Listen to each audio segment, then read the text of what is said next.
Olá, boa tarde, bom dia, boa noite a todos que estiverem acompanhando o canal. No anterior a gente falou sobre o contexto inicial da guerra, né, o contexto pré-Segunda Guerra Mundial, e hoje vamos falar sobre o início da guerra, né.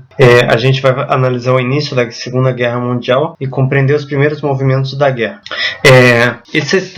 Essas três bandeiras, né, elas são as bandeiras ali da Alemanha, do Japão e da Itália, né, durante a Segunda Guerra Mundial, e a união desses três países foi firmado dentro do Pacto Anti-Comintern, porque a união dos três países se firmava contra a expansão da União Soviética pelo mundo, né.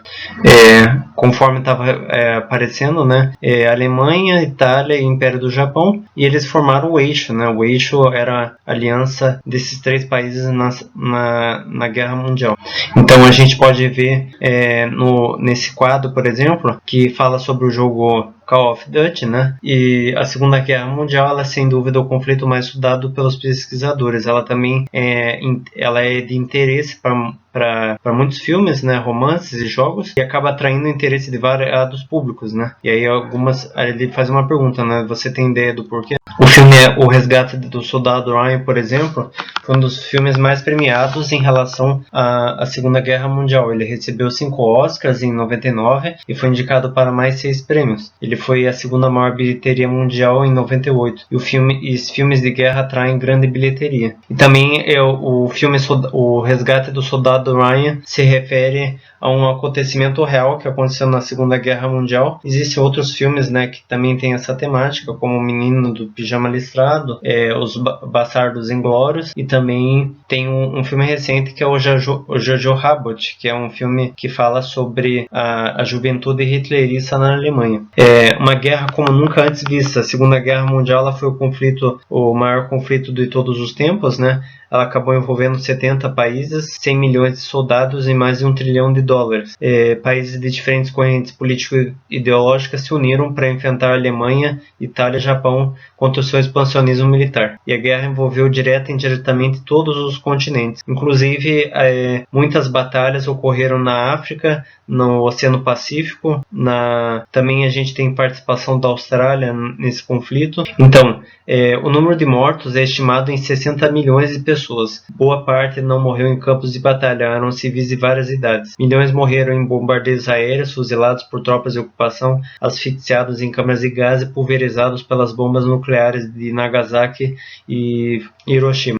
A gente também tem que lembrar que o expansionismo, tanto do Japão, da Alemanha e da Itália, foram palco da Segunda Guerra. Na verdade, o mundo se uniu, né, para enfrentar o expansionismo desses três países que estava colocando os interesses mundiais em risco, né? Na verdade, o Japão acabou conquistando territórios na Ásia, né, em busca de colônias fornecedoras de minerais e solos férteis. Um deles foi a Manchúria, por exemplo.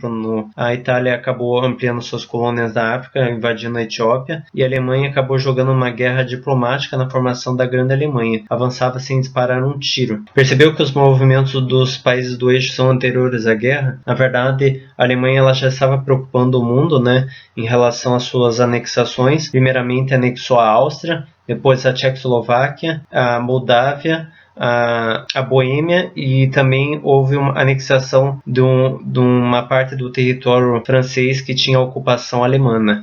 Então a gente vê, por exemplo, a cronologia dos fatos, né? Em 23 de agosto, a Alemanha assinou um pacto de não agressão com a União Soviética, que era o pacto Molotov-Ribbentrop. Eles acabaram se comprometendo a não se atacar por 10 anos. Secretamente ocuparam e dividiram a Alemanha, a Polônia, né, em 2 territórios, e esse pacto foi conhecido como o Pacto Nazi-Soviético, ou Pacto de Não Agressão Germano-Soviético. O pacto era um acordo entre os inimigos, né, e ele foi feito justamente porque a Alemanha e a União Soviética tinham interesse, no caso de a Alemanha se expandir para a parte ocidental da Europa e a parte oriental ficasse a cargo da União Soviética. Então, no caso dessa charge, aparece ali quanto tempo vai durar a lua de mel entre a Alemanha e e Rússia, né? Aqui, por exemplo, mostra a cronologia dos fatos, né? Como eu tinha explicado, a Alemanha foi preocupando a Europa em relação às suas anexações. Primeiro anexou a Áustria, depois foi anexando a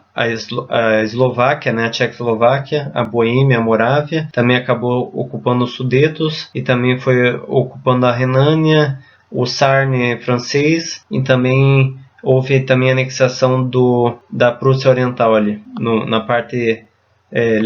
a guerra acabou começando com a Alemanha invadindo a Polônia. A Inglaterra e França reagiram em 3 de setembro, declarando guerra à Alemanha, apoiados por Austrália, Nova Zelândia, Nepal, África do Sul e Canadá. Isso deu início à Segunda Guerra Mundial. Aqui vocês veem um quadro do Hitler saudando o exército na Polônia em setembro de 1939. Então, fazendo uma retomada das ideias, Hitler acabou se aproveitando da passividade dos demais países europeus, né, com a política de apaziguamento para expandir o território alemão, e o pacto de não agressão assinado entre a Alemanha e a União Soviética era parte da estratégia de guerra entre os dois países. Em 1º de setembro de 1939, a Alemanha acabou invadindo a Polônia e isso deu início à Segunda Guerra Mundial.